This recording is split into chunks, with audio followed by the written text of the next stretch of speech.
Welcome back, everyone, to another episode of I Can Do This All Day. I'm Dan, the Part-Time Avenger. That is Mark, the Resident Jedi. Hello there. There are a lot of great things that a certain Austrian American has given us through the years. And we want to give back by recognizing some of the amazing work that has come from our favorite former Austrian, Arnold. And today we immortalize Arnold's best movie villains. I believe every month we've done a Mount Rushmore episode, and this month you get a chance to check out our Mount Rushmore of the Arnold movie villains. Now, before we get into those said movie villains, Mark, what were some of the prerequisites for our combined list? Basically, you just had to be squaring off against Arnold in any of his quality movies. We debated so many people like Danny DeVito in Twins and Junior, like the weird slasher guy and Mr. Lannister from Last Action Hero, all the way down to the George Clooney Batman, who was a villain to all of us in Batman and Robin. The only honorable mention that I would say, and he wasn't necessarily a villain, but definitely an adversary, was Bill Paxton as the used car sales guy in True Lies. He totally deserves to be on here, but just missed out. He's not quite the caliber as the four crazy individuals are on this list. But, oh man, who didn't love his role in True Lies? Bill Paxton, R.I.P., so funny, but he has been killed by a lot of versatile villains, beings, heroes, everything. His death versatility, outstanding. Very true. Very true. Sean Bean level. We're going to start things off a little light.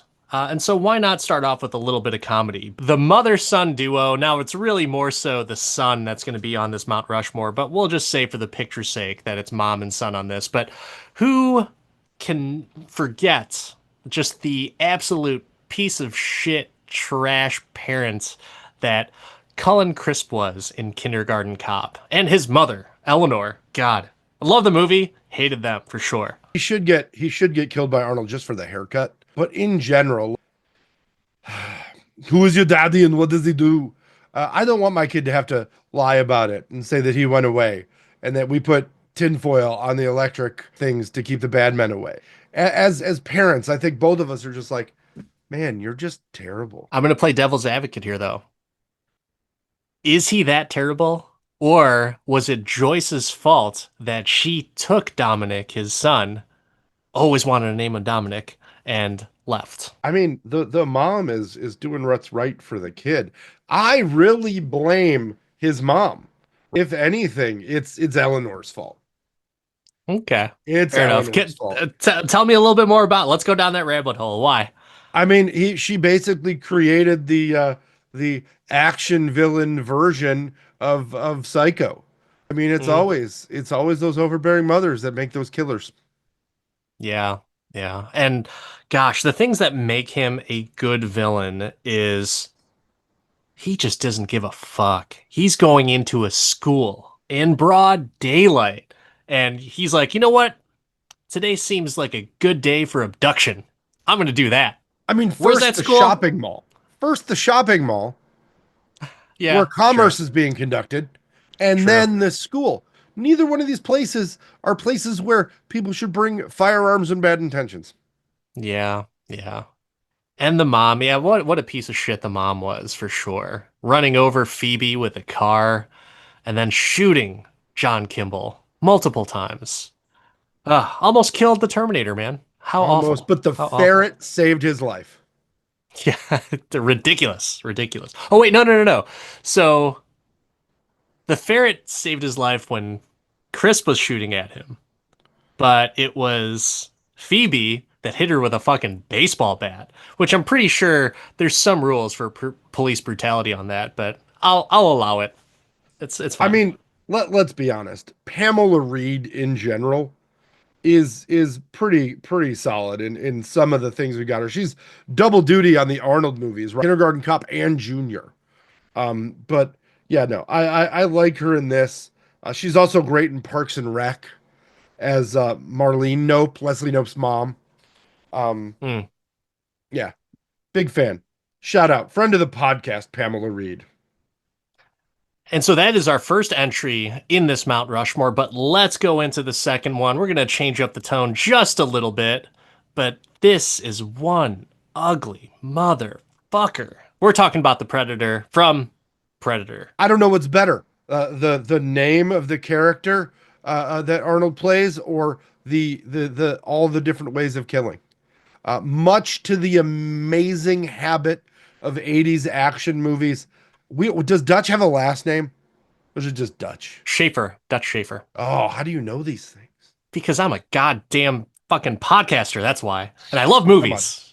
I love fucking movies. goddamn American icon. Yeah, no. I think that this started it all. Now we're getting all of the Alien, all of the Predator, but the coolest thing to ever kill a Predator is absolutely Arnold. I never looked at the backstory of this, but I think the reason why I knew that name is just because of the Predator versus Alien video game, or Alien versus Predator video game. Solid 1990s side scroller Mm. beat 'em up. Love it. If Yeah, you yeah, yeah. can, download an emulator on your cell phone and definitely play that. My son plays it, and I just cry tears of joy knowing that he's playing an awesome nostalgic 90s video game, arcade video game, mind you. And Yeah. yeah, but the Predator, the reason why he is definitely on this list, and I guess I shouldn't be assuming the Predator's gender, but at the same time, I feel like this was a legitimate horror movie slash action movie, and it was freaking menacing. This guy had camouflage where he didn't even know he's fucking there, so he's invisible. He had a laser cannon, a DVD player on his wrist that can explode if you put in the wrong code. It was pretty awesome. Very, very awesome. And God, 7 foot tall monster. Now, fun fact, if for some of the listeners out there, but Jean-Claude Van Damme was actually cast as the Predator in that movie. But he did Silly. not play the Predator. No, he played the Predator. He played the Predator, but they took him out because it definitely didn't work out. So originally it was supposed to be like a ninja type of, but yeah, it didn't work when you were going up against Mr. Olympia, Jesse the Body Ventura, and a whole bunch of other dudes who have more And Carl muscles in fucking their Weathers arm. and Chubbs Yeah, Peterson, man. Apollo Creed. Yeah, of course. Yeah, But I was gonna say Kevin Peter Hall is the Predator, also of Harry and the Hendersons and Big Top Pee Wee fame.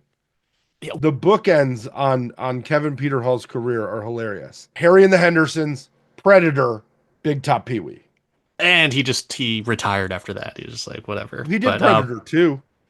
oh, did he? Okay. All Yeah, right. Well, same guy. good for him. Same guy. But to your point, like all of the BA people that this villain took out before Arnold got him, like, Yeah. whoa. Crazy Sonny Landham. I mean, geez, like that guy was nuts. He was nuts on the goddamn movie. They had to have someone on there as a handler for him to make sure he didn't go off the fucking rails. But yeah, really cool stuff. And yes, menacing villain. And that is why he 100% deserves to be on this Mount Rushmore of the Arnold movie villains. But going on to number 3 on our monument. Yep, we got the T-1000, Robert Patrick's iteration in Terminator 2. Some would say arguably the best Terminator movie. It's pretty damn good, but I do like the original. But Mark loves the second one. And, liquid fucking metal. How menacing and how impossible was it in the movie theater to think, like, there's no way you could beat this guy. He absorbs bullets and just shapes back up.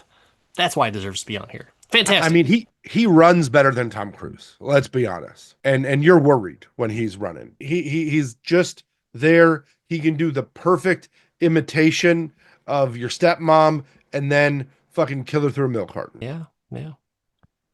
What's the dog's name? No Oh trivia on God, that what one. was it? I forget. It's like, but I don't know. What was it? Hit me, Max. Max. Max. What did she call it? What did he call it though? Hey Janelle, what's wrong with Wolfie? I can Oh, hear there him you go. barking. There you go. I haven't seen T2 in a minute. Oh In my a god, minute. so good. I still I love that love it. Budnick is in this. For those of you who remember Salute Your Shorts, um, Oh, yeah. Edward, Um, no, not Edward Furlong. you're talking about Danny Cooksey. Yeah, Danny Cooksey, who which, for those of us that want to feel really old, Danny Cooksey is a grandpa oh at this shit. point. Yeah. Jeez. Oh, we're You old. you just want to throw another piece of old info on there is that he was Sam in Different Strokes. Little Sam, little Oh redhead my Sam in God, he Different Strokes. was. Yeah, yeah. Crazy. Oh, that is crazy. But yeah, dude, Robert Patrick did such a good job in this role. And you wouldn't think that that character would be menacing just on his stature alone, especially up against Arnold and how much of an imposing villain Arnold was in the original Terminator. This guy takes it up to 11. You have an awesome superpower, if you will, with the liquid metal polymimetic alloy. After this movie was finished and we heard that there were rumblings about a Terminator 3, I was thinking like there's no fucking way that you can make another Terminator more menacing than the Terminator 2. It would have to be liquid hot magma in order to Magma. have something. Like there's no way. Liquid metal trumps all of it. And what did they do? They basically had a T-800 with a liquid metal skeleton, which albeit was pretty cool too.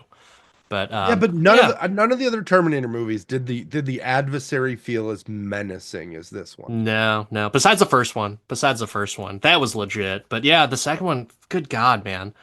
You were rooting for every single fight, and every single fight seemed like this could be the end because the Terminator was that close to getting them.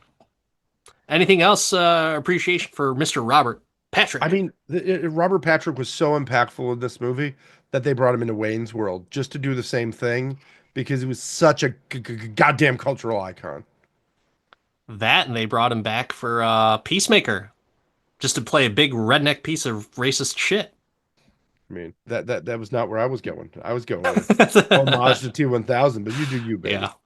But hey, villains are villains, man. And so he does play a good villain. And so I appreciate it. But I love that he respects the fact that he has so much success due to Terminator 2 that he'll play along with some of the lines that are written for him and do some Terminator callbacks and stuff. So I mean, good stuff. he does the T-1000 voice on multiple Mortal Kombat games now. That's another cool thing. God, if we had that back when we were growing up, our brains would have exploded. No, just like his head with a shotgun bullet. Yeah. Yeah. And on that note, we are going to come up to our last pick. So drum roll, please. Bennett. Lit off some steam, Bennett. Yep, that's right. We're talking about Bennett, the inspiration for Kano. We're the villain from Commando, the most ridiculous but awesomest 80s Arnold movie of all time. Another single name character from this wonderful 1985 classic. Vernon Wells. Like, what else did he do? He did Road Warrior, he did Weird Science, but man, never did anything as big as this. And he was just straight up hamming it up, man. He had a an S&M chainmail t-shirt on the The entire whole time. movie. I don't think he changed. He was No. just like, I'm not gonna shower. I gotta be ready for any time the or that Matrix comes through that door. Like, good God, man, so I good. mean, this movie is so old that Matrix meant something different then. It meant an Arnold character. Yeah, But but he had the knife, he had the whole thing. It was so 80s and so just great.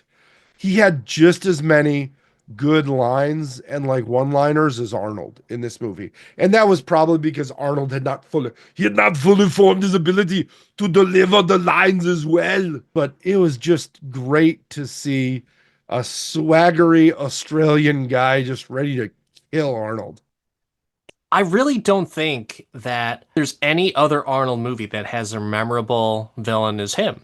Because you think about, yeah, the term, besides like what's on our Mount Rushmore, you go back to any other Arnold movie, no one is as iconic as Bennett. 100%. You can't think about the movie Commando without remembering, at the very least, the visual of what Bennett looked like. He's like, who the fuck is this weirdo dressed up like that? Why is he the villain? It's memorable for all the good reasons. And Yeah. you're even if you it's a shitty reason, it's still a good reason because he's that memorable of a villain and it's that comedic of a performance, but at the same time, he's still pretty menacing. You have to be a good villain to be wearing an S&M outfit and still strike fear in the hearts of the Oh, audience. that's so great. I can't agree with you more. We get, some smattering and like Total Recall and all that, but we don't get another villain that is as physically able to go head to head. Arnold starts fighting against the man after this, and starts fighting against the military complex. He does not fight one on one with his own turned team member who goes rogue. It's solid. It's so good. And by far, one of the villains that just has such a near and dear place to my heart because this was a Betamax tape that was in my house from a very young age. I'm going to throw something out here for you. So we are in the times now for movies where they just do reboots, sequels, reimaginings. I would love to see, and maybe they don't throw it out in your face. Maybe it's just like for the people that know about it, but I would love to see a prequel movie with Matrix, Bennett, all the other schlubs from his team that got executed. I would love to see that type of movie and just to see what their interactions would be because you know where it all ends, but I would fucking love it if like Bennett is still rocking his fucking S&M gear on missions and shit. Like that would be so funny to me. It would be the best. So I don't know. Hollywood, I know you're listening. Make a Commando prequel with John Matrix and the rest of his team. I pray that that happens. You can introduce Alyssa Milano's mom in it. There could be a double cross and she dies at the end, and then it goes right into the next movie. Like so many options. Maybe this is just another prequel movie. This is a spin-off where Matrix just used to be like a really efficient office manager because that's how he was able to do all the stuff at the beginning credits of the movie. Because if you remember, he did so much shit in one day with his daughter. He fed deer, they went fishing, they did karate, swimming. It's ridiculous how much stuff that they He did. So I carried a would love, tree.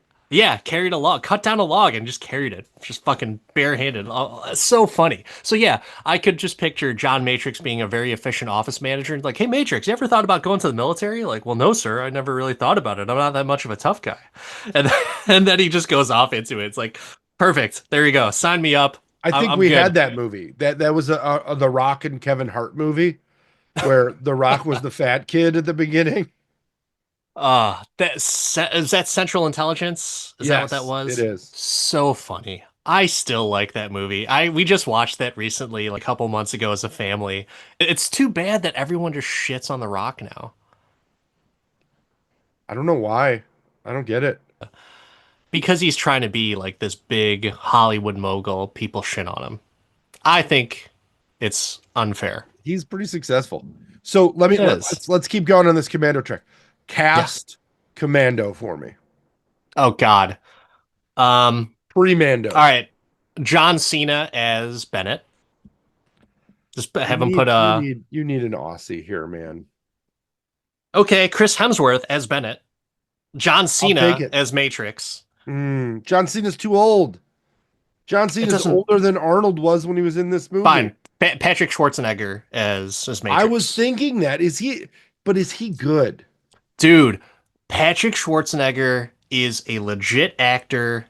I don't know if he could pull off an action role. However, he is legit. Now, some of you are gonna fucking throw shit in the comments right there because he was in the terminal list with Chris Pratt.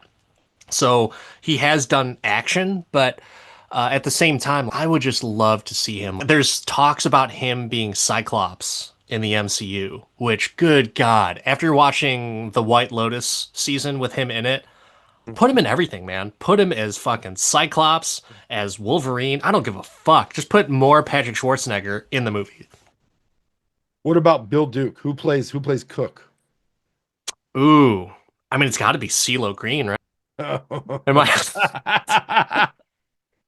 Oh Sorry. Lord. Um, No, I don't know. I don't know who you would necessarily go. You can go Bill Duke. Well, he also was not one of Matrix team members, though. He's one of the Wasn't people he? that was killing Matrix's team members. Then he had some like old white dude bring his trash out. He must have been logistics on Matrix's team because he did not seem imposing whatsoever. But Paul yeah. Rudd, timeless. Just put Paul Rudd there. There you go. Make it Yeah. great. Gosh, but I mean, if I don't there's a know. way to get another Schwarzenegger in this and put him aside, uh, um, and who wouldn't want to see Chris Hemsworth deliver Dyson level lines and use his actual accent? It would be kind of cool. Chris Hemsworth can do no wrong. But yeah, him as I mean, Bennett. I'm dress him up telling you, as Freddie man, Mercury and you're in. make a Commando prequel. This is all that the world needs right now. And everyone will be happy. I guarantee it. Yeah, well, man, you did Karate Kid Legends. You did Karate Kid. Do Commando. People demand it, and so does Do this it. podcast. Do it But now. that wraps it up for this great episode of the Mount Rushmore Arnold movie villains. I had a lot of fun with this one. For all those people that are not big Arnold movie fans, go watch the movies with these villains in them. I dare you and challenge you, and I guarantee you will have a good time regardless. Get to the chopper. Watch the movie. Ugh. This has been another day of the I Can Do This All Day podcast. I'm Dan, the Part-Time Avenger. That's Mark, the Resident Jedi. Don't forget to like and subscribe and I Can Do This All Day podcast on all of the socials. Go. Yeah, yeah, yeah. We'll see you next time, everyone.